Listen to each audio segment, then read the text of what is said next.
Well, first off, thank you for coming out here today and being willing to hear what I have to say. I just want you to know that for the press, I truly support freedom of press. I think it's one of the things that makes our country so great. And I really hope that you'll be able to tell my story a little bit better instead of just reporting and repeating maybe some things that you don't like about me or things that were on social media in 2018. You see, the reason why I ran for Congress is because I really don't respect what our government has become. As just an ordinary American, someone who's had to work hard all my life, someone who's been married for almost 25 years and raised 3 kids, and I gotta tell you, my 3 kids are the greatest part of my life. That's the best thing I've ever done, is to be a mom. I really love our country, I love our freedoms, and I sincerely want all of your children and my children and all of us to continue to have the opportunity to have the American dream. But our government is failing us. You see, we're approaching nearly $30 trillion in debt. As a successful business owner for over 20 years, if I ran my company the way this government runs and spends and wastes and puts us in debt with our own hard-earned tax dollars, I'd be out of business a long time ago and we'd be homeless on the streets. But it's much worse than that. For decades now, this government has sold out our American worker, sent our jobs overseas to foreign countries. We've opened our borders wide open to be flooded with illegals coming into our country. Think about Kate Steinle, who was murdered on a pier in California. She died in her father's arms. Krisha Odette, her father served our country 4 tours in the Middle East, protecting our freedoms. When he came back home, his daughter was killed by an illegal alien in Texas. These are the things that shouldn't happen, but these are the policies that are allowed and continued. Our country has made it legal and funded with our tax dollars over 62 million abortions, murdering God's creation in the womb. That is a sin, a disgusting evil that is unfathomable. I can't even believe that it continues. But here's the thing. All of these women that have gone through that, it leaves a hole in their soul that never heals. And those women have been taught that this is the way that they should achieve. This is the way they can build a career. This is a way that they can solve the problem that they didn't want in the first place. That's a horrible lie. It's a terrible lie. As a mother and a woman who's had a successful career, I can tell you being a mom is the greatest gift of my life. I really hope that America can end the evil of abortion. I also want you to know that free speech matters.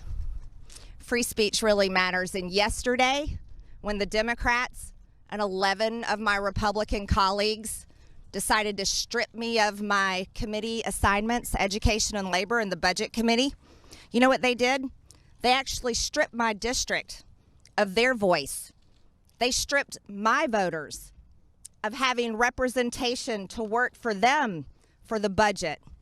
A successful business owner that knows how to make a profit, not a loss. That's what my district voted for me for. I'm a mom with 3 kids who has taken my children to gun-free school zones their entire time they went to school. And when I was in 11th grade at 16 years old, when Joe Biden created gun-free school zones, one of my schoolmates brought 3 guns to school on a school bus in a duffel bag, brought them into the school in the first period class because he was very upset at 2 of his classmates. He pulled out his weapon, went to take control. The coach in the classroom knocked him to the floor, but he was able to reach in and get another one of his guns, fired his weapon, took control of our school, and we were held hostage in our classrooms for 5 hours. I want you to know, I know that fear that David Hogg felt. It's terrifying. It's terrifying when the only person in the building with a gun is very upset and is there to do evil. And there's no good guy with any guns to protect us. That's why when I was in Washington, I could go from Senate office to Senate office, just like David Hogg, and say, vote no to gun control, because we need our Second Amendment rights. We need to be able to protect our children with good guys with guns, just like the people up here protected themselves with 30,000 National Guard troops. Imagine that. They want to leave our children defenseless, but they will surround this place with a big, beautiful border wall and a whole bunch of good guys with guns. See, these are the policies that disgust me. These are the policies that disgust the American people. And these are the policies of hypocrites. You see, when the people in charge want to just spend your money and you have no choice but to give it to them, and believe me, I've been a good taxpayer for years now, and I always will be. And then they want to send our hard-earned dollars over to foreign nations and so-called foreign aid to fund things like border walls and bridges and schools and roads and abortion. That's wrong. Our tax dollars should stay here in America. Our tax dollars should fund our border wall, our bridges, our schools, our roads. They should help our homeless. They should help our people, our forgotten, our orphans, our foster care children. That's what our hard-earned tax dollars should be doing. Not what these people here have been doing for decades. Those that are in charge have been here for decades. Decades. Do you know the average age of retirement? It's around 64, 65 years old in the private sector, but not here in Congress. They cling to power as long as they can because apparently it's addictive and they can't give it up. This is something that I just can't tolerate. I can't take it, and the American people are so sick of it. You see, a record number of Americans voted for President Trump. Record number of Republicans voted for President Trump. Do you want to know why? It's because they loved his policies. They loved his fight.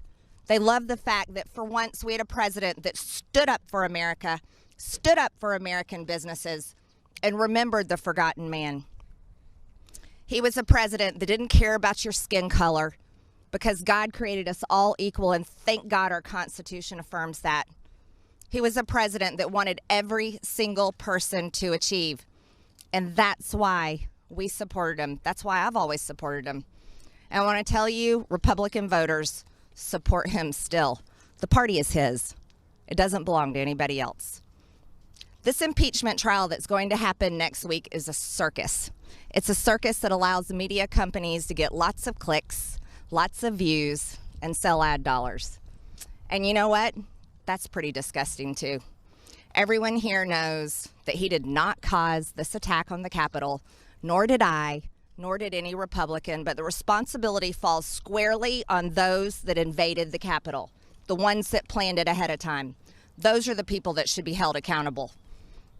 I was in the chamber, unlike AOC, Representative Ocasio-Cortez, that faked her outrage with another hoax, just another hoax that gets shared everywhere.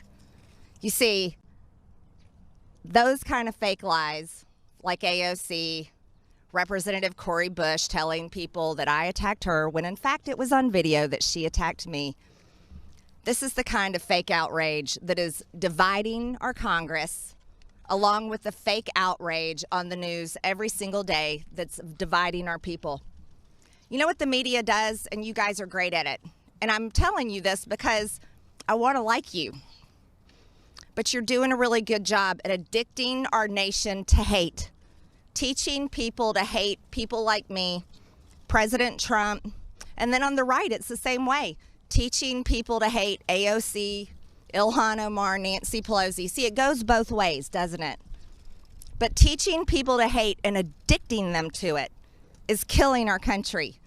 It's causing people to no longer be friends, families to no longer talk to each other, even husband and wives getting divorced, parents not talking to their children, and the other way around. I think that's terrible, and it's shameful. When you have such a platform as you have, what do you want your legacy to be? Do you want your legacy to be the platform that destroyed our nation and caused our people to hate one another?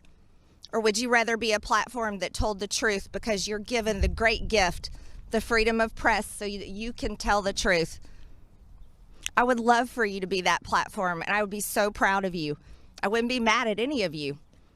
I had the greatest opportunity yesterday, and I'm so grateful for it. I got to say what I had done wrong.